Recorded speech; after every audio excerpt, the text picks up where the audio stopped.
तो मेरे ख्याल से अब वक्त हो गया, 5 मिनट। बाकी अब आपने भी, मुझे उम्मीद ये है कि वो लिख लिए होंगे।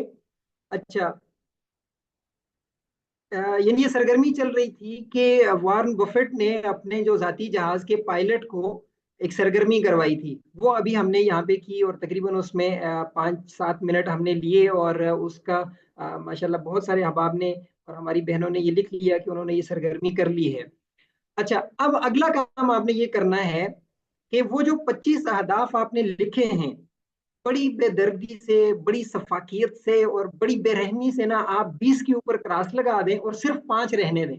और 5 वो जिनको आप समझते हैं कि आपकी जिंदगी में बहुत अहम है, आपकी जिंदगी में उनके अलावा कोई चाराकार नहीं है, और आपकी जिंदगी में ये यूं समझें कि वो जिस तरह स्टीफन कूवे की मैं अक्सर वो बात करता होता हूँ ना, कि अर्जेंट भी हो और फौरी भी हो, सॉरी, वो अर्जेंट भी हो और अहम भी हो।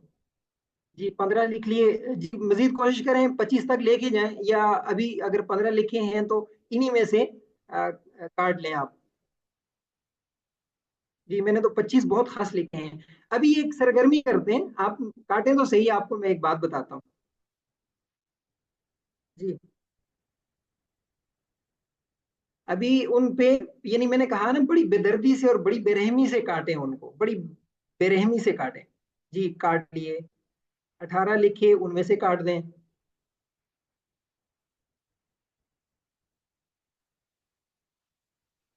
हाँ, दिल पर छुरियां चलाकर आप काटते जाएं, सही। जबरदस्त इस्तिलाह है।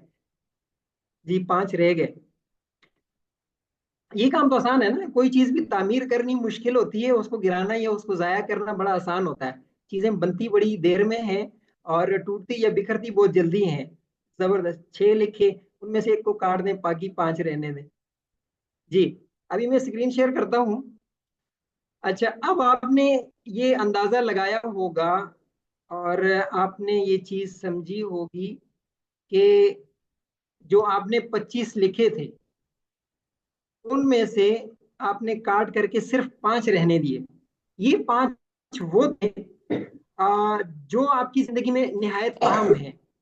अगला काम ये करना है कि यूं समझें कि आपने अगले साल में सिर्फ और सिर्फ इन्हीं 5 पे तवज्जो देनी है, और अपनी तमाम तर सलाहियतों का महवर और मरकज जो है वो इन्हीं 5 को रखना है। और मैं आपको मजे की बात बताऊं कि ये जो आपने 20 काटे हैं, ये कहीं ना कहीं उन्हीं 5 के अंदर आ जाते हैं। अब थोड़ा सा ये जायजा लगा करके देखें, जो आपने क्रास लगाए हैं, वो जो क्रास किसी चीज पर लगाया है, वो इन्हीं 5 में से किसी न किसी के अंडर में आ रहा है। हसन साहब, थोड़ा सा ये सरगर्मी आप बताइएगा बोल करके कि आपने अगर कोई चीज काटी है, तो मुतबादिल के तौर पर वहां पे कोई ना कोई चीज उन 5 में से बाकी रह गई है। क्या ऐसा है?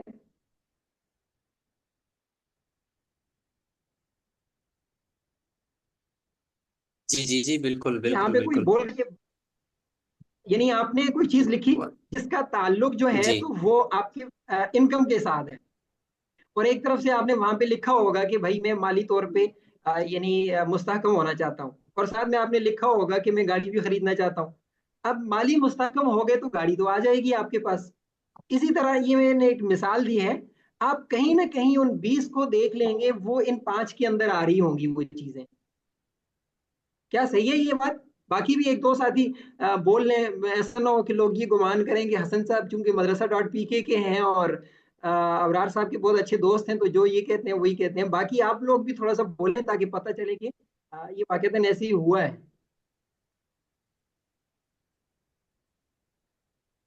अस्सलाम वालेकुम। यास्रा जी, परवीन वालेकुम अर्ज सलाम। कर रही हूँ। जी जी। जी। मैंने अपने इदारे की तोसी के लिए काम करना है, अपनी गलतियों से सबक हासिल करना है, कारआमद उलूम और हुनर सीखना है, अपनी शख्सियत और किरदार की तामीर नौ करनी है, और इदारे में कंप्यूटर लैब का इफ्तिताह करना है। तालबात जी, की बेहतर बेहतरीन। रहनुमाई के लिए जामिया मनसूबा तैयार करना है, जो जी, मजहबी और बेहतरीन। दुनियावी अच्छा, दोनों नहीं, महारतों हमने पर ज्यादा तवज्जो नहीं देना है। पूछे आपसे। जी अब जी ये देखें जी कि जो आपने जो बुनियादी जी तौर पे जो 5 लिखे हैं ना, अब बाकियों का जी भूल जाएं। वो जो मैंने कहा ना, बड़ी बेदर्दी से और बड़ी सफाकियत से ना उन पे क्रास लगाना है, वो इसी वजह से लगाना है। अब आपने जी सिर्फ जी। वो 5 छोड़ने हैं जो हम्म, बहुत अहम हो। अगर और दूसरी सरगर्मी अभी ये चल रही थी कि आप देखेंगे कि वो जो 5 होंगे उनके अंदर वो बाकी 20 आ रहे होंगे। ये जी बात है। बिल्कुल ऐसी है। ऐसे ही ऐसा है। ही है। जी जी जी बिल्कुल। अच्छा, अब क्या करना है कि आपने जो फोकस रखना है और जो अब उसमें तरजीह में रखना है, वो इन 5 चीजों को रखना है। और अगला यानी 1 साल आप जरा इन 5 को ही तवज्जो दे करके देखें और बाकियों से थोड़ा सा सरफ नजर कर लें और उनको थोड़ा सा पीछे रख दें। आप देखेंगे कि वो 5 चीजें भी इंशाल्लाह अजीज किसी ना किसी हद तक आपको हासिल हो जाएंगी। और ये जो 20 आपने लिखी थी मजीद, तो उनमें से भी कुछ ना कुछ आपको जरूर हासिल हो जाएगा। ठीक हो गया जी। इस सरगर्मी के बाद हम आगे बढ़ते हैं।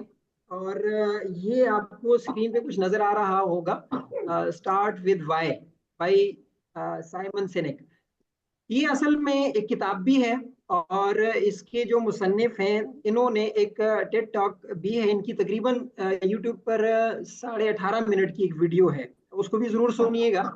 उसमें इन्होंने क्या किया है कि एक फलसफा है पूरा, और उस फलसफे में बात ये बताई है कि बहुत सारी दुनिया में इदारे, बहुत सारे अफराद, बहुत सारे लोग, बहुत सारी कंपनियां वो ये करती हैं कि वो जब भी कोई काम शुरू करना चाहते हैं तो वो ये जो बाहर, जो आपको सबसे बाहर वाला जो दायरा नजर आ रहा है ना, वट वाला, कि भाई वो क्या करना चाहते हैं, वो यहाँ से शुरू करते हैं। अच्छा, थोड़े से मजीद जो समझदार लोग होते हैं तो वो हाउ से शुरू करते हैं, यानी हम जो करने जा रहे हैं वो कैसे करना है। और फिर उसके बाद कहते हैं कि दुनिया में बहुत कम लोग और बहुत कम कंपनियां और बहुत कम इदारे ऐसे हैं जो सबसे पहले बैठ करके संजीदगी से ये सोचते हैं कि मेरा वाई क्या है, यानी मैं ये काम क्यों करने लगा हूं। तो ये बुनियादी चीज है कि वाई क्लियर हो जाए। ये चीज क्लियर है।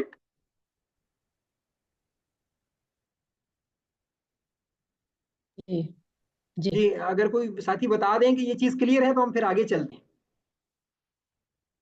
इसमें सरगर्मी ये भी है कि आपने ये वीडियो जरूर इस बंदे की सुन लेनी है। अच्छा, अब इसकी मैं एक मिसाल दूं कि देखें, आपने जिंदगी में देखा होगा और आजकल तो ये बहुत ज्यादा हो गया कि लोग जो है ना वो मशहूर होना चाहते हैं। और उसके पीछे अ, यानी वजह क्या होती है, वो कामयाब होना चाहते हैं। और आपने फिर उनको बड़ी बेहुदा सी और बड़ी वाहियात किस्म की हरकतें भी करते हुए देखा होगा। यूट्यूब चैनल भरे हुए हैं आजकल। उनको ये लगता है कि फेमस हो जाएंगे, पैसा आ जाएगा तो हम कामयाब हो जाएंगे, और ये कामयाबी का मैयार समझा हुआ है। तो हमने कई अपनी क्लासों में ये अर्ज की थी कि इस वक्त हमें बहुत संजीदगी के साथ अपने आप को भी ये समझाना है और अपने बच्चों को भी समझाना है। और यूं समझें कि अपने जो तलबा हैं उनको भी समझाना है कि भाई कामयाबी का असल मायार है क्या। इसमें मैं वो अक्सर रसूलुल्लाह सल्लल्लाहु अलैहि वसल्लम की एक हदीस भी बयान करता होता हूँ। वो अक्सर आपने सुनी होगी, कई क्लासों में उसका जिक्र हुआ कि रसूलुल्लाह सल्लल्लाहु अलैहि वसल्लम के सामने से एक सहाबी गुजरे, तो उन्होंने बाकी साहब इकराम से पूछा कि इसके बारे में क्या राय है। तो उन्होंने अर्ज किया कि या रसूलल्लाह, ये तो इतना जबरदस्त आदमी है कि अगर कहीं निकाह का पैगाम भेजे तो फौरन कबूल कर लिया जाए, किसी की सिफारिश करे तो फौरन कबूल कर ली जाए। और यानी यानी जिसको हम आजकल की जुबान में कह सकते हैं कि बड़े स्टेटस वाला आदमी है। और फिर वो रसूलुल्लाह सल्लल्लाहु अलैहि वसल्लम ये सुन के ना खामोश हो गए। थोड़ी देर में एक और सहाबी गुजरे, तो उनसे जब पूछा, उनके बारे में दरियाफ्त फरमाया कि भाई इनके बारे में क्या राय है, तो साहब इकराम ने अर्ज किया कि या रसूलल्लाह, ये तो इतना यानी गरीब और लाचार सा आदमी है कि अगर कहीं ना हो तो इसका कोई तस्करा ना करे, अगर कहीं निकाह का पैगाम भेजे तो वो भी कबूल ना किया जाए, और अगर किसी की सिफारिश करे तो वो भी कबूल ना की जाए। तो रसूलुल्लाह सल्लल्लाहु अलैहि वसल्लम ने फरमाया कि पहले जैसों से अगर दुनिया भर जाए तो इस दूसरे बंदे के मकाम तक नहीं पहुंच सकते। बंदा गुमनाम हो और वो अपनी सही डगर पे हो, तो ये कामयाब है ये बंदा। तो सबसे पहले अपना वाई क्लियर करना है जी। ये जो पीछे हमने सरगर्मी की और जो अपने अहदाफ लिखे, तो उनके पीछे का वाई बहुत वाजे होना चाहिए, बहुत क्लियर होना चाहिए कि मैं ये काम क्यों करने लगा हूँ। दूसरा, मैं अक्सर अपनी क्लासों में और गुफ्तगू में 7 habits of highly effective people का तस्करा करता रहता हूँ। उसके पीछे एक वजह भी है। वजह यह है कि जो इसके मुसन्निफ हैं स्टीव हुए, उन्होंने गुज़िश्ता 200 साल में, यानी 2 सदियों पर मुहित कामयाबी के उन्वान पर लिखा हुआ लिटरेचर खंगाला है, और उसमें से उस बंदे ने दुनिया में मुअस्सर और कामयाब तरीन लोगों की जो खसूसियात थी, जो मुश्तरक थी, उनको जमा किया है। और उसमें उसने ये जो दूसरे नंबर पे एक आदत रखी है कि जो मौसर और कामयाब लोग होते हैं वो जब भी कोई काम करने लगते हैं पहले उसका नतीजा जो है वो सोच लेते हैं। यानी उनको ये पता होता है कि मैं ये जो काम करने लगा हूं उसका नतीजा क्या निकलने वाला है। और हम चूंकि मुसलमान हैं। अच्छा, ये एक तस्वीर भी यहाँ पे मैंने दी हुई है। अब ये देखिए, एक बंदा है, उसने कोई काम शुरू किया है कलर करने का। ठीक है, वो पूरे कमरे में कलर करता हुआ आ रहा है, आ रहा है, आ रहा है। उसको नहीं पता कि आखिर में मैं बाहर कैसे निकलूंगा। अब या तो ये बिल्कुल कलर खराब करके जाएगा। ठीक है, अगर इसने पहले सोच लिया होता और पहले जहन में ये बिठा लिया होता कि भाई अगर मैं इस तरह कलर करता हुआ जाऊंगा तो आखिर में मेरा क्या नतीजा निकलेगा, तो कभी इस तरह नहीं करता। तो इसने बगैर सोचे समझे, बगैर कोई प्लानिंग किए, बगैर उस काम का इंजाम जहन में लाए इसने एक काम शुरू कर दिया। और वो उसका नतीजा आप देख सकते हैं कि ये आखिर में अब फंस गया है। और इसको अब यानी समझ नहीं आ रही कि ये बाहर कैसे निकलेगा। तो आपने क्या करना है कि अपने जो अहदाफ हैं उनमें ये भी सोचना है कि भाई मैं ये काम क्यों कर रहा हूँ, ये मेरा हदफ है क्यों, मैंने अपनी जिंदगी का मकसद इसको बनाया क्यों है। तो ये चीज बहुत क्लियर हो जानी चाहिए। बहरहाल मैं अभी थोड़ा सा मौजू की तरफ वापस पलटता हूँ। और हम यहाँ पे एक और बात, एक और जाविये से अर्ज करते हैं कि इंसान इतना गाफिल जो है वो मंसूबा साज है कि अपनी सारी प्लानिंग कर लेता है, सारी चीजें वो तय कर लेता है, लेकिन मौत को कभी भी अपने जहन में नहीं रखता। मुमकिन है आपने जो कहीं और से जो क्लासें ली होंगी या इस उन्वान पे कहीं किसी और से वर्कशॉप्स ली होंगी, तो कोई इस तरह की चीज शायद आपके सामने ना आई हो, और आप मुझे भी कह सकते हैं कि ये भैया आपने ये चीजें अब यानी क्लास का रुख किसी और तरफ लेके जा रहे हैं। लेकिन मैं यानी मैं थोड़ा सा हट के ये चीजें जिक्र करना चाहता हूँ ताकि हम लोगों की तवज्जो इस तरफ भी रहे। और उमूमी तौर पे एक वर्कशॉप हमने मैं ली थी, या उसका मैंने कहीं पे सुना कि वो क्या करते हैं, अपनी वर्कशॉप शुरू करवाने से पहले ना सबको एक एक सेब देते हैं और बताते नहीं करना क्या है। और वो कहते हैं कि भाई इसको खा लें बस। कुछ उसके बारे में यानी शुरू में हिदायत कुछ नहीं देते, बस उनको दे देते हैं कि बस ये आपने खाना है। तो बस वो जिसको जैसे मौका मिलता है तो वो खाना शुरू कर देते हैं। फिर दरमियान में गुफ्तगू चलती रहती है जो उनके मुकर्रर होते हैं। और आखिर में वो क्या करते हैं कि उनको ये कहते हैं कि फर्ज करें अभी आपको जो अभी सेब दिया जा रहा है ये आपकी जिंदगी का आखिरी सेब है, इसको कैसे खाना है। तो वो फिर ना बड़े संभल के, बड़े चस्के ले लेके, लज्जत ले लेके, और बड़े यानी आराम आराम से चबा करके उसको खाना शुरू कर देते हैं ना। तो ये सरगर्मी करवाने का उनका मकसद ये था कि भाई अगर हमें ये अंदाजा हो जाए कि भाई जिस तरह रसूलुल्लाह सल्लल्लाहु अलैहि वसल्लम की एक हदीस भी है ना कि मुझे इतना भी यकीन नहीं होता कि मैं दाएं तरफ अगर सलाम फेरूंगा तो मुझे बाएं तरफ सलाम फेरने की मोहलत मिलेगी या भी नहीं मिलेगी। तो हम अगर ये सोच लें कि मुमकिन है ये हमारी जिंदगी का आखिरी साल हो, कई सारे हमारे भाई जो है गुज़िश्ता साल वो थे ही नहीं, गुज़िश्ता साल हमारे साथ थे अभी वो है ही नहीं, या हमारे अजीज व अकारिब में बहुत सारे लोग दुनिया से चले जाते हैं। तो मैं भी तो जा सकता हूँ, ऐसे है नहीं है। आप में से कोई ऐसा हो जिसने कोई गारंटी ली हुई हो कि भाई मैं तो अगले तकरीबन 20-30 साल तो मैंने जाना नहीं है, ऐसा कोई है आप में से? अगर है तो मुझे बता दें, मैं फिर उससे माजरत कर लूंगा। बाकियों के लिए ये फिर हम अर्ज कर देते हैं कोई भी कि नहीं। भाई जी ऐसा कोई भी नहीं हो सकता। तो अर्ज करने का मकसद ये है कि ऐसा ना हो कि हम जब इस दुनिया से चले जाएं तो ये हमने यहाँ पे ये कुछ चीजें सॉरी कुछ आयात यहाँ पे जमा किए हैं, ये वो शिकवे हैं या ये वो अरमान हैं लोगों के जो मरने के बाद वो करेंगे। ये वो ख्वाहिशात हैं क्या, कि देखिए ना कि काश मैं मट्टी हो जाता, काश मैंने अपनी जिंदगी के लिए कुछ आगे भेज दिया होता, या एक काश मुझे मेरा नामे अमाल ही न दिया जाता, या हाय मेरी बर्बादी काश मैंने फलां शख्स को दोस्त न बनाया होता, और काश मैंने पैगंबर की हमराही इख्तियार कर ली होती, या काश मैं भी उन लोगों के साथ होता जो बहुत कुछ यानी मेरे भी हाथ लग जाता, या मैं भी अपने रब के साथ किसी को शरीक ना माना होता, काश हमें वापस दुनिया में भेज दिया जाए। तो ये वो यानी इंसान की ख्वाहिशात हैं जो मरने के बाद वो करेगा। तो क्या ऐसा मुमकिन नहीं है कि हम थोड़ा सा अभी बैठ करके सोच लें कि भाई बाद में पछताने से बेहतर नहीं है कि मैं अभी अपनी राह सही कर लूं, अभी थोड़ा सा सही डगर पे आ जाऊं, अभी से अपने आप को किसी रूटीन में ले आऊं, अभी से कोई अपना हदफ तय करके सही राह पे चलना शुरू कर दूं। अच्छा, ये तो आप कहेंगे कि आयात से, कुरान पाक से हमने ले लिया, और मुसलमान तो ज़ाहिर बात है, और आप लोगों से तो तवक्को और यकीन है मुझे, यानी आप लोगों के जहन में ये सारी बातें होंगी। लेकिन मैं एक और तरह से आता हूँ अपनी बात की तरफ। वो ये है कि एक ऑस्ट्रेलिया की एक मुसन्निफा है, उनका यानी उनका पूरा कैरियर जो है तो वो एक हॉस्पिटल में गुजरा। और उनका नाम क्या था, उनका नाम था बेरोनी वेयर। और उन्होंने उनके जिम्मे काम ये था कि वो जो लोग अपनी बीमारी के दौरान बिल्कुल आखिरी स्टेज पे होते थे और बिल्कुल मरने के करीब होते थे, तो ये उनकी निगहदाश्त, तो उनकी देखभाल इनके जिम्मे होती थी। तो उन्होंने ना लोगों के जिंदगी के आखिरी मरहले में उनको देखा और परखा और उनकी बातें सुनी। तो उसके बाद उन्होंने एक किताब लिखी, the top 5 regret of the dying, यानी मरने वालों की 5 वो यानी शिकवे या इस तरह की चीजें कि जो वो मरते वक्त उनका इजहार कर रहे होते हैं। तो उसमें सबसे जो पहली चीज उसने लिखी वो ये लिखी कि काश मैं अपने से मुखलिस होकर जिंदगी गुजारता और लोगों की बातों पर तवज्जो न देता। हम जिंदगी में बहुत से मौके पर बहुत सारे काम ऐसे कर जाते हैं कि लोग क्या कहेंगे। एक तरफ शरीयत के अहकामात होते हैं, दिल की या जमीर की अंदर से एक आवाज होती है, और एक बाहर से ना लोगों की बातें होती हैं।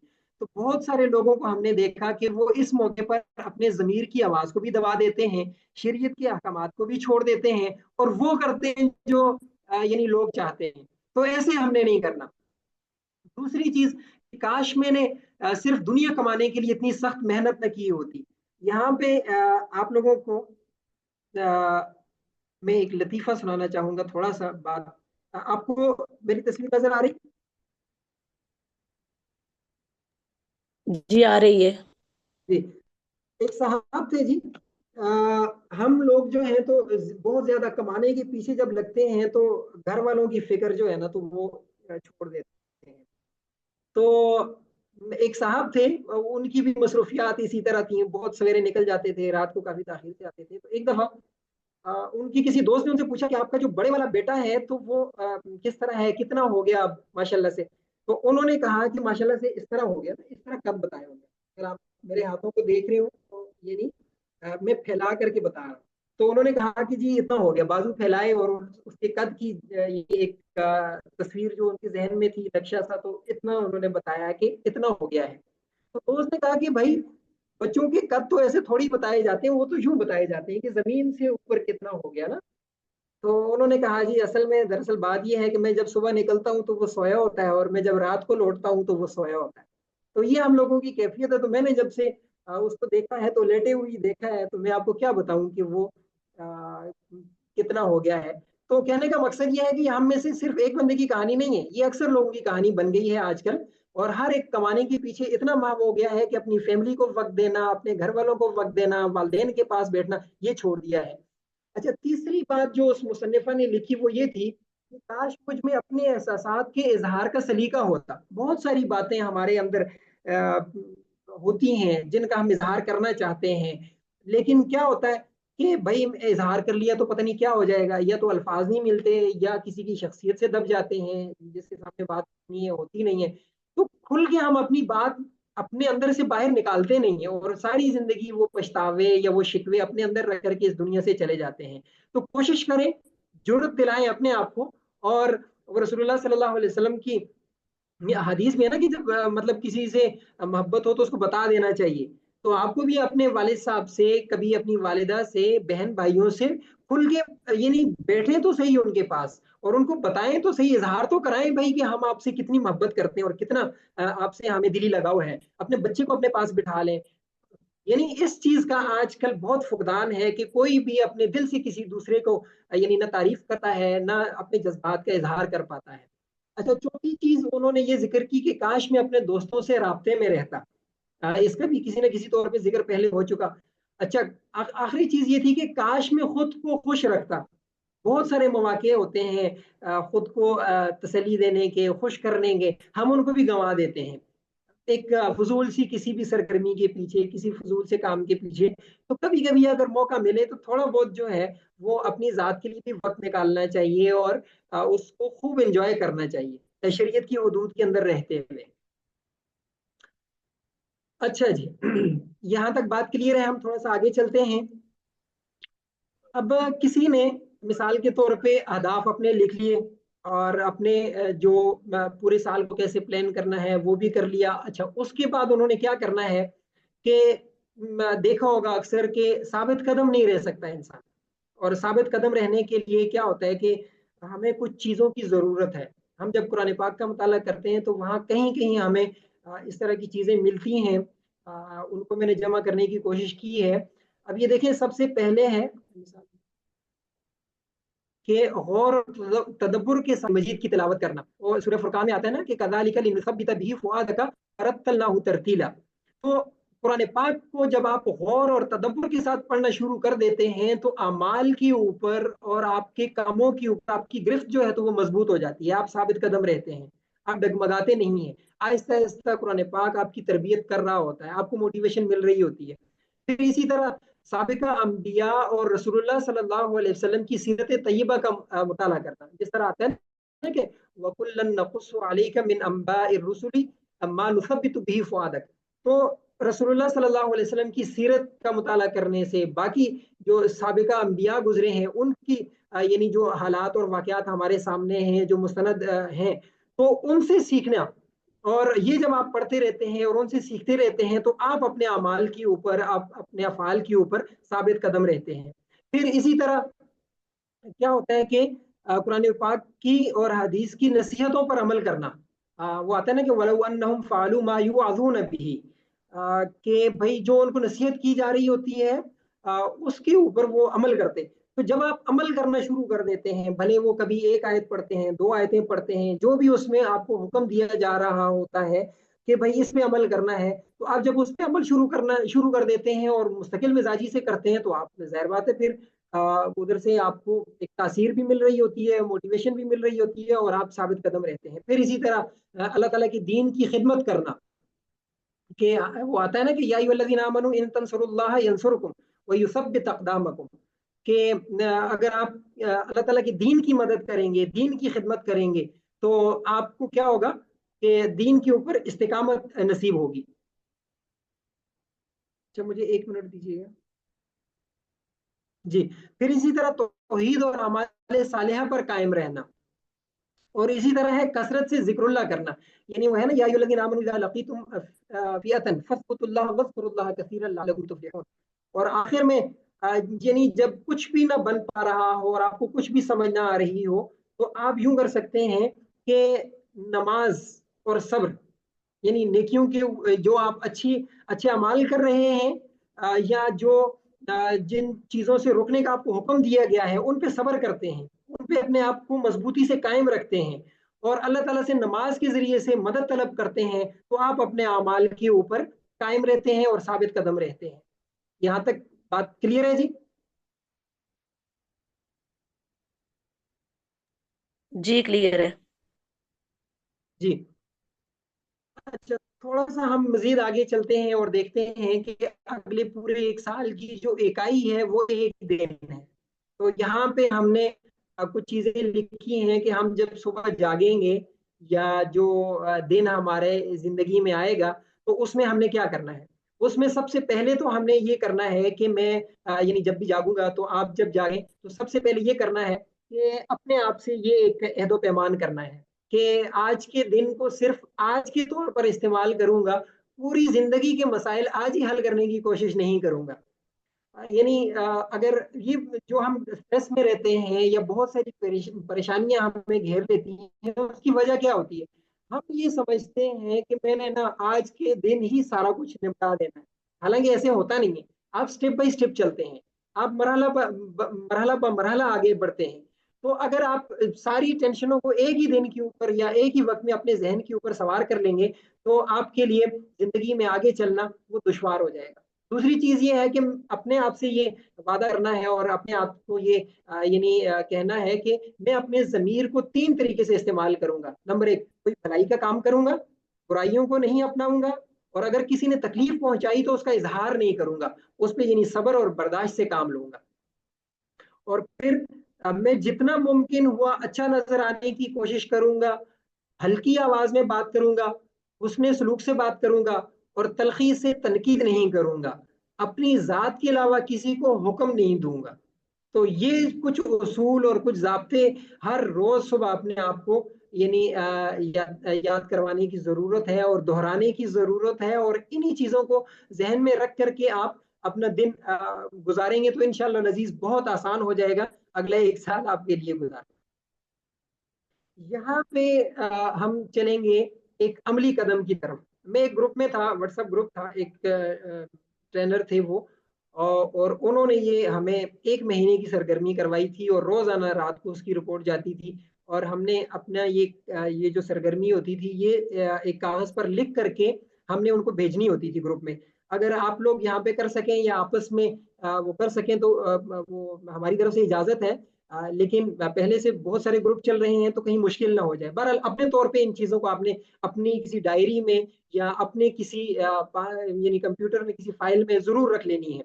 सबसे पहला ये काम करना है, और ये अपना अमली हदफ है। इसके लिए इंशाल्लाह सब साथी जो हैं वो एक महीने के लिए अपने आप को मुख्तस कर लेंगे और आजमा कर देखें। इंशाल्लाह ये आपकी जिंदगी में एक तारीखी तौर पर या एक यानी क्या कह सकते हैं कि याद दहानी रहेगी पूरी जिंदगी आपको कि ये महीना हमारा कैसा शानदार गुजरा था।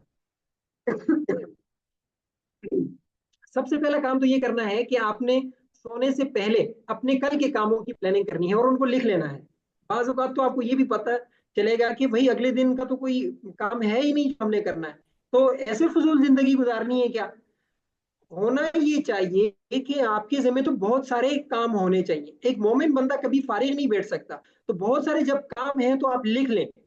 और लिखने से क्या होगा कि आपको पता होगा कि कल मेरा अहम टास्क क्या है और मैंने किस पे ज्यादा फोकस रखना है। तो सबसे पहला काम ये करना है कि रोजाना के कामों को यानी रात से लिख कर के रखना है।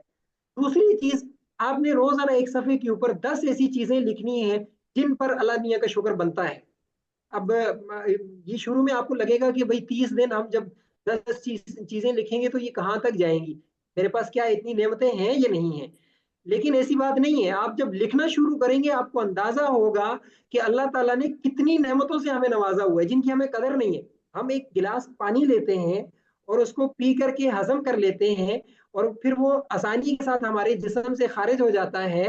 तो ये अल्लाह की इतनी नेमत है कि मैं आपको बता नहीं सकता। हारून रशीद का एक मशहूर वाकया है, आप तमाम हजरात ने सुना हुआ होगा कि वो बहलूल ने उससे सवाल किया था कि बादशाह सलामत, आपके नजदीक इस गिलास की कीमत क्या है। और फिर उसकी सिचुएशन ये सामने रखी कि यूं समझे कि ये दुनिया में एक ही गिलास है पानी का और इसके अलावा कहीं और पानी नहीं है, और और आपको शदीद प्यास लगी हुई है, तो आप इसको हासिल करने के लिए कितनी दौलत खर्च करेंगे। तो उन्होंने जवाब दिया कि मैं यूं करूंगा कि आधी जो सल्तनत है मेरी तो मैं वो आपके हवाले कर दूंगा। तो आदि सल्तनत का अंदाजा आप यूं लगाएं कि ये जो हारून रशीद का जो दौर था यानी इस्लामी तारीख में अगर देखें तो वो तो बादशाह ये सॉरी वो बादल को मुखातब करके कहता होता था कि भाई तूने जहां भी बरसना है बरस जा, तुझसे जो निकलने वाला खिराज होगा वो मुझ तक पहुंच के रहेगा। तो यानी इतना वो यानी बड़ी सल्तनत थी उसकी और इतना यानी वो फैली हुई उसकी बादशाहत थी। तो उसने कीमत लगाई कि मैं आधी सल्तनत जो है तो दे करके ये गिलास खरीद लूंगा। अच्छा, फिर उन्होंने ये सवाल किया कि अगर ये जो पानी आपने पिया तो उसके बाद ये आपके जिस्म से खारिज नहीं हो रहा और दुनिया में इसका कहीं भी इलाज नहीं है, सिर्फ एक ही हकीम के पास इसका इलाज है, तो आप क्या यानी उसको रकम दे करके या क्या चीज दे करके तो वो उसको उससे अपना इलाज करवाएंगे। तो उन्होंने फिर फरमाया कि मैं ना जो बकिया सल्तनत है वो भी दे दूंगा। तो अब बाकी तारीखी वो हवाला जात और बाकी चीजें आप देख लीजिएगा, लेकिन इस तरह के एक वाकया है। तो कहने का मकसद ये है कि उन्होंने फिर फरमाया कि वो एक गिलास की कीमत आपकी सारी सल्तनत वो यूं चली गई तो बाकी नेमतों का कैसे शुक्र अदा होगा। तो कहने का मकसद ये, हम तसल्ली से सांस ले रहे हैं, हम अल्लाह ताला ने हमें मुसलमान पैदा फरमाया है, रसूलुल्लाह सल्लल्लाहु अलैहि वसल्लम की उम्मत में पैदा फरमाया है, हमें घर रहने को दिया है, मौसम से निमटने के लिए हमारे पास साजो सामान है, अल्लाह ताला ने बच्चे दिए हैं, अल्लाह ताला ने अपने हिसाब से जितना हमारे लिए मुनासिब था इतनी दौलत से नवाजा है। तो बहुत सारी नेमतें हैं, अगर हम उनका शुमार करना चाहें तो बहुत सारी चीजें हैं। तो 10 चीजें आपने लिख लेनी है। अच्छा, हमारा वक्त करीब जा रहा है, मैं थोड़ी सी अपनी स्पीड अभी तेज रखूंगा। अच्छा, फिर उसके बाद ये है कि रोजाना आधा घंटा मुताला करना है और हासिल मुताला जरूर नोट करना है। ये 30 दिन की आपकी असाइनमेंट है।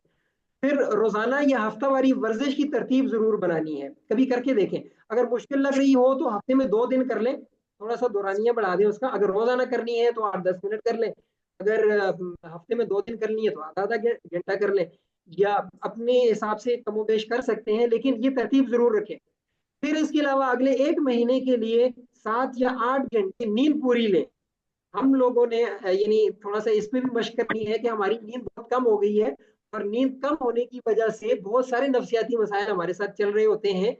तो अगर हम 1 महीने के लिए इस पे थोड़ी सी मशक कर लें कि हम नींद पूरी लेंगे, तो आप फिर अपनी सेहत भी देखिए और अपने जहन की जो है वो क्या कह सकते हैं, काम भी देख सकते हैं। अच्छा, फिर ये आखिर में आ, है गिब्स का एक फ्रेमवर्क है अपने खुद एहतसाबी के लिए।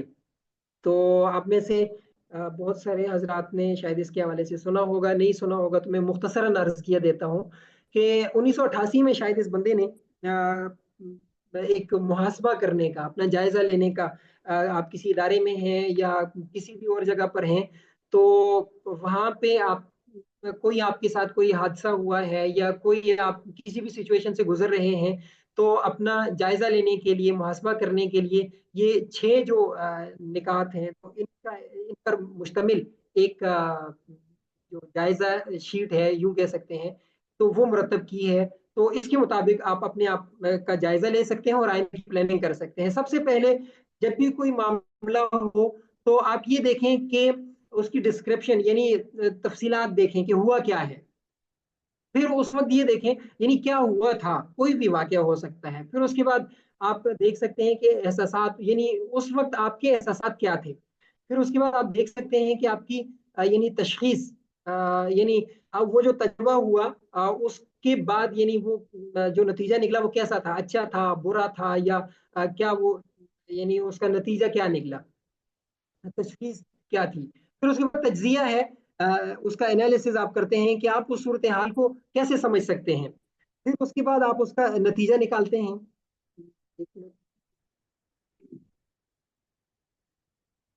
और फिर उसके बाद आखिर में आप क्या करते हैं कि कोई अपना एक्शन प्लान जो है तो वो बनाते हैं कि आइंदा के लिए अगर इस तरह की कोई सूरत हाल आ गई तो मैं उससे कैसे निकलूंगा। तो यहाँ पे आके हमारी क्लास आज इख्तिताम पजीर हुई।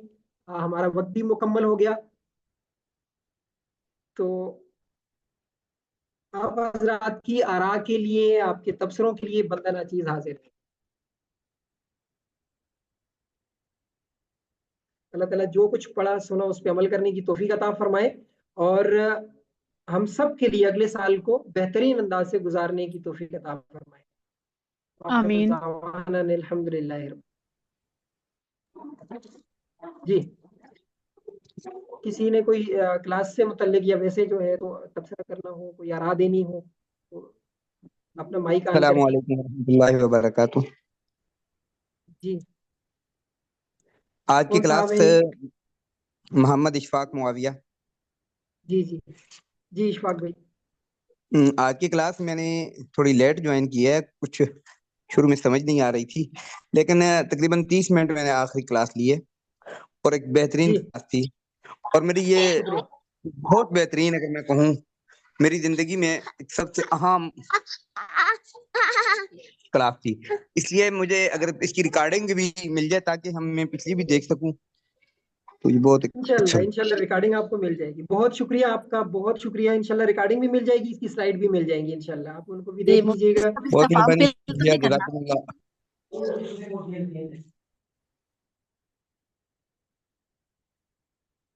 जी, हमारी कोई बहन कुछ फरमाना चाह रही थी। जी, मैं ये अर्ज करना चाह रही थी कि इसका फॉर्म तो नहीं भेजा आपने, ये तो नहीं करना हमने फॉर्म फिल करना? अब मेरे ख्याल से हसन साहब ने एक सरगर्मी शुरू में दी थी कि भाई उससे मुतल्लिक ना, क्लास से मुतल्लिक कोई एक आध सवाल डाला था, क्योंकि वो बिल्कुल आखिरी वक्त था तो मैंने भी वो देखा नहीं है कि वो क्या था। और उनका मकसद ये था कि इस क्लास के लिए जो भी हजरात आए तो जो सरगर्मी हो छोटी सी हो भले, लेकिन वो करके आए ताकि थोड़ी सी अहमियत हो।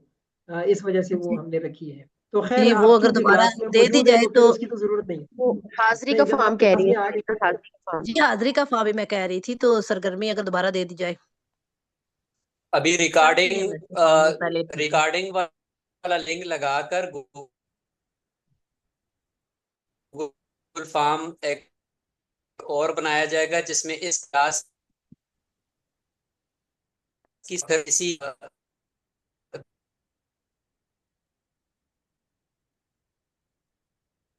क्लास आपकी आवाज कट रही है, समझ नहीं आ रही।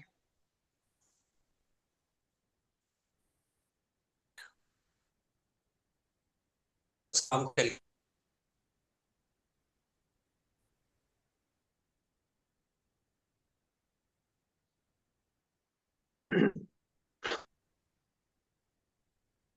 मेरी आवाज अबरार साहब आ रही है? हसन साहब, आपकी आवाज कट रही थी, दरमियान में बहुत कट रही थी। चूंकि यहाँ नया साल जो है ना वो उसका आगाज हो चुका है, तो यहाँ पे ना इंटरनेट थोड़ा डाउन हो गया है। अच्छा। अच्छा। बहुत सारे हुआ। बहरहाल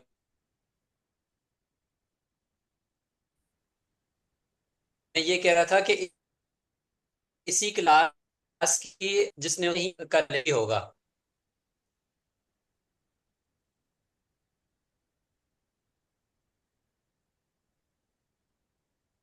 आवाज नहीं आ रही। जी हसन साहब, आपकी आवाज नहीं आ रही। अच्छा, मैं जिनके पास रिकॉर्डिंग का एक्सेस था वो रिकॉर्डिंग खत्म कर देंगे। ये जिसके पास अगर वो चीज़ मौजूद नहीं है वो दोबारा जाए, लिंक जो है ना, लिंक पर क्लिक करे तो आगे वो तमाम की तमाम चीज़ें शो हो जाएंगी।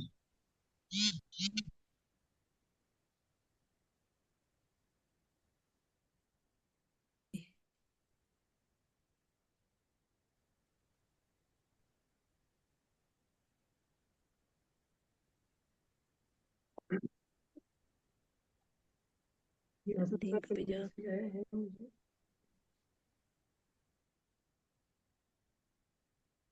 जी, मुफ्ती साहब क्लास सवर हो गई है। जी, क्लास खत्म हो गई है।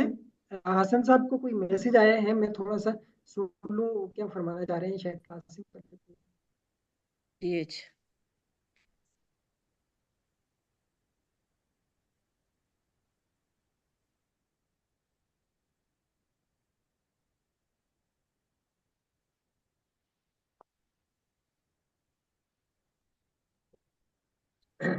अच्छा, हसन साहब के कहने का जो अस्सलाम मकसद वालेकुम। था, मेरी आवाज अब आ रही है जी? हाँ जी, जी जी, आपकी आप आवाज भी आ आ रही रही है। है। जी, वो ये फरमा रहे थे, उनकी आवाज कट रही थी शायद नेट का इशू है। वो ये फरमा रहे हैं कि एक अभी गूगल फॉर्म आएगा आप हजरात के पास, जिन हजरात ने ये क्लास ली है, तो वो उसको फिल करेंगे तो रिकॉर्डिंग का एक्सेस सिर्फ उन्हीं को दिया जाएगा। यानी जिनको रिकॉर्डिंग चाहिए होगी तो वो ये वाला गूगल फॉर्म जो अभी आएगा तो उसको फिल करेंगे, तो उसके बाद जो है तो वो उनको वो मिलेगा एक्सेस। जी बेहतर। बाकी आप अस्सलाम हजरात वालेकुम। ग्रुप्स में भी। जी वालेकुम सलाम रहमतुल्लाह। वो इधर चैट में आएगा कि ग्रुप में आएगा लिंक? मेरे ख्याल से ग्रुप में आएगा, अभी तो क्लास तो खत्म हो गई है, ये मैं देख लेता हूँ यहाँ पे। अस्सलाम वालेकुम। वालेकुम सलाम रहमतुल्लाह।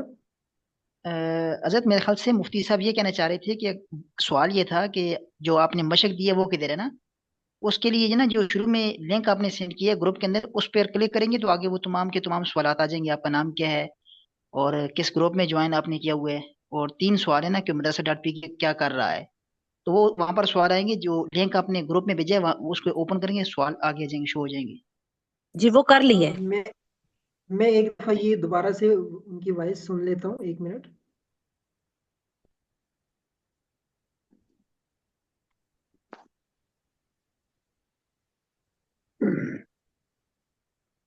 अच्छा, अबरार साहब, ठीक। उन्होंने एक पहले ना जी जी, उनके कहने मीटिंग का से मकसद पहले ये था। उन्होंने जी किया था कि जी, फॉर्म अभी आएगा।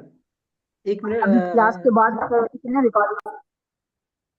जी, मैं ये अर्ज करना चाह रहा हूँ, हसन साहब के जी, कहने का अस्सलाम मकसद ये है वालेकुम। कि अभी आएगा वो फॉर्म, और वो जो ये इसी क्लास से मुतल्लिक कुछ सवाल होंगे, वो जब आप फिल कर लेंगे तो उसके बाद आपको यानी उसी के आखिर में ही लिंक वहां पे मिल जाएगा।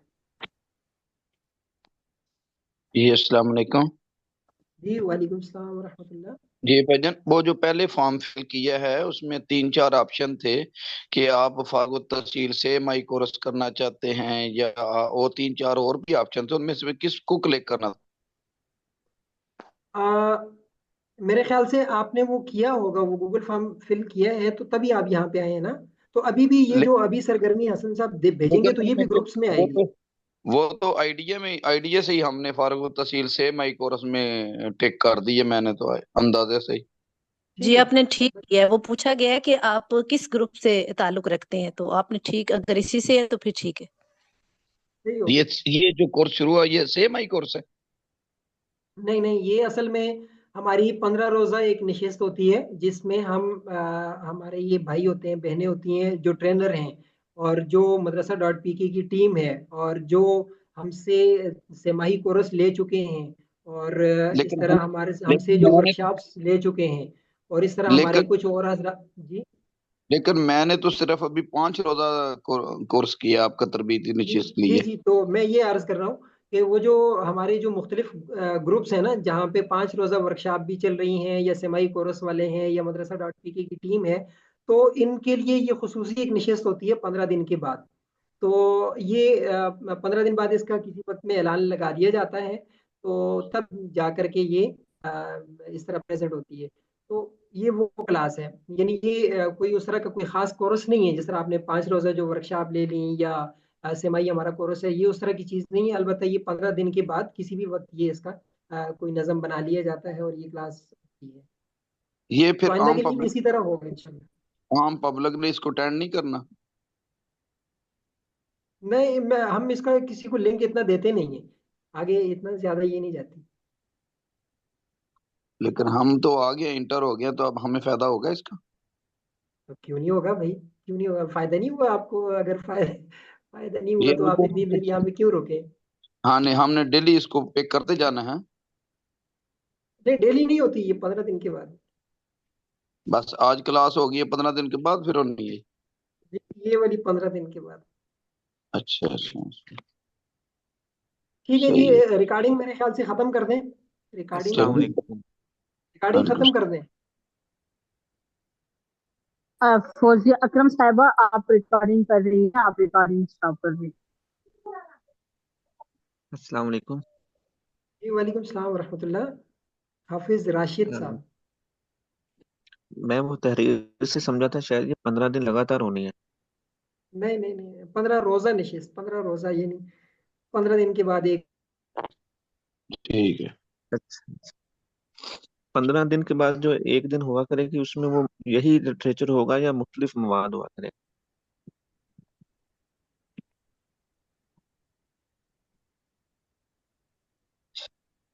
मेरी आवाज आई है आपको? जी आपकी आवाज आ रही है। मुख्तलिफ मौज़ूआत पे नशिस्त होगी, ज़ाती तरक्की की। सही।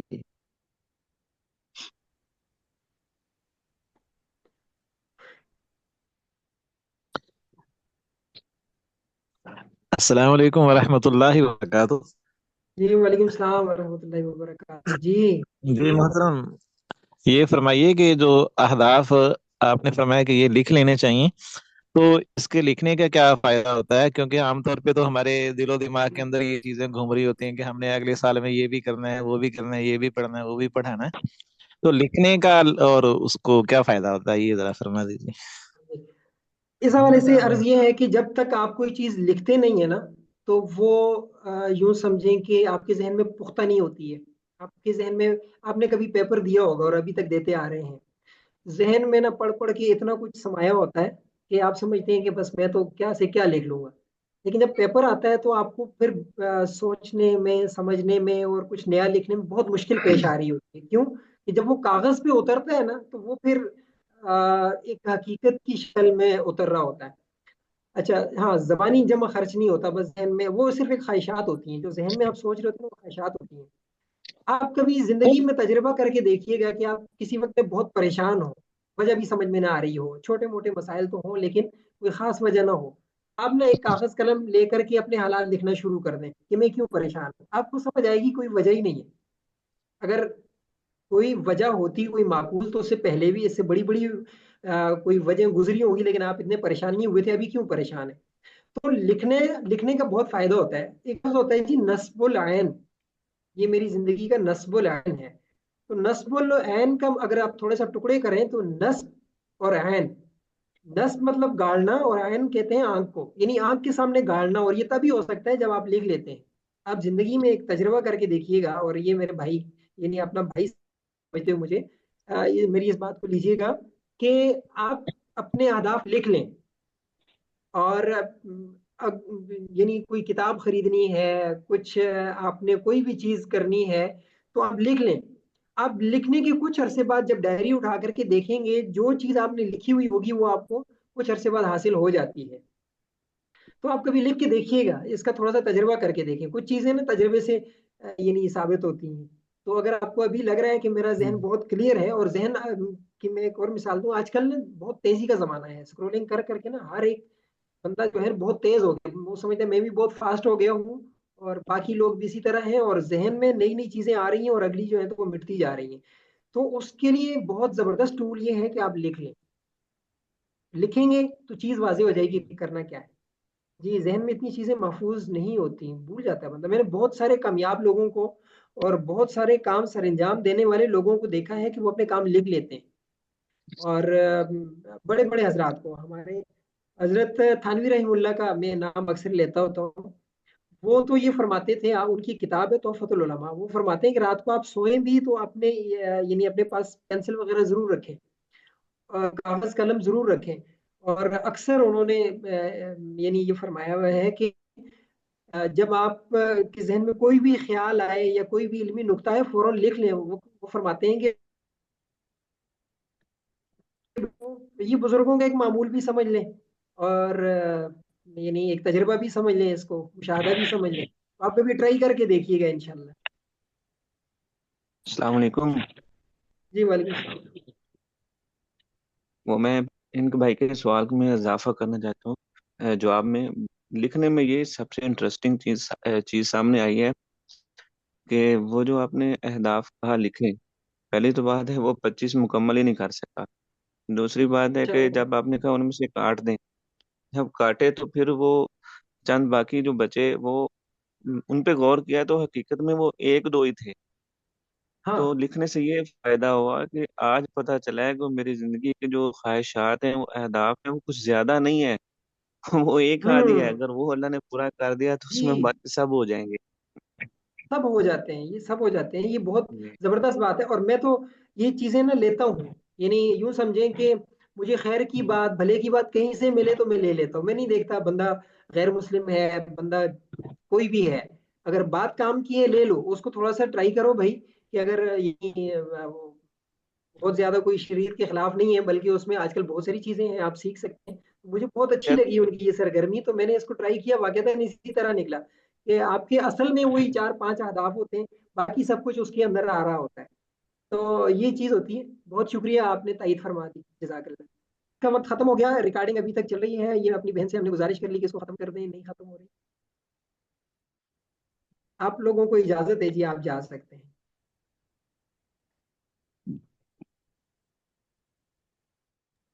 जी जजाकल्ला, अल्लाह हाफिज, अल्लाह ताला आपको खैर वाफियत से रखे और इल्म अमल में तौसीफ फरमाए। अल्लाह हाफिज। आमीन आमीन आमीन। अल्लाह हाफिज। अस्सलाम वालेकुम रहमतुल्लाहि व बरकातुहू। जी वालेकुम सलाम व रहमतुल्लाह। इब्रार भाई कैसे हैं आप? खैरियत है? ठीक है माशाल्लाह।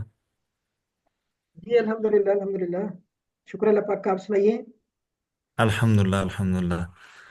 अल्लाह ताला सबसे पहले जी आपके लिए दुआ गो। अल्लाह ताला बल्कि जी दरसा डॉट पीके के लिए कि उन्होंने ये प्लेटफॉर्म हमें मुहैया किया है। अल्लाह ताला सब कुछ ज़ै खैर दे, अजर अजीम दे।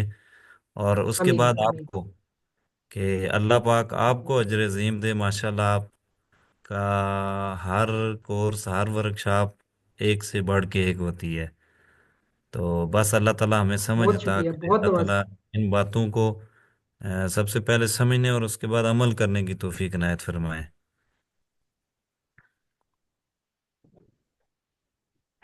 आमीन आमीन आमीन। बहुत शुक्रिया। आपकी वो मेहनत जो 15 दिन की होती है वो ठिकाने लग जाती है, बहुत हौसला बढ़ता है और अगली अगली क्लास के लिए एक मोटिवेशन मिल जाती है कि चले भाई इंशाल्लाह किसी को तो भला हो रहा है, तो उसके लिए फिर मेहनत करते हुए बंदा वो तंग नहीं होता, बहुत खुशी खुशी हो जाता है वो काम। और आपने देखा नहीं होगा नहीं, कि ऐसी बात जैसे नहीं है बरार भाई कि हम सिर्फ आपके यानी आपको खुश करने के लिए कह रहे हूँ या अगली वर्कशॉप के लिए तैयार करने के लिए आपको कह रहे हूँ, ऐसी बात नहीं है वल्ला। यानी ये ऐसी चीजें होती हैं कि जो वल्ला दिल से निकलती हैं ना, और ये हकीकत है। ठीक है कि आप बहुत माशाल्लाह शुक्रिया। बहुत मेहनत करते हैं। बहुत अल्लाह ताला आपको इसका अजर अजर अता फरमाए और अपनी तरफ से अजर अजीम अता फरमाए। अल्लाह ताला आपकी जितने भी नेक तमन्नाएं आमीन ख्वाहिशात हैं अल्लाह ताला गैबी खजानों से पूरा फरमाए। मेरा मालिक आपको इस्तकामत दे, कबूल आमीन फरमाए। आमीन। बहुत शुक्रिया, बहुत शुक्रिया। ठीक है, अब आप बाकी तासुरात जो है तो वो क्लास में आने चाहिए, अपने अपने ग्रुप्स में आने चाहिए जी इंशाल्लाह।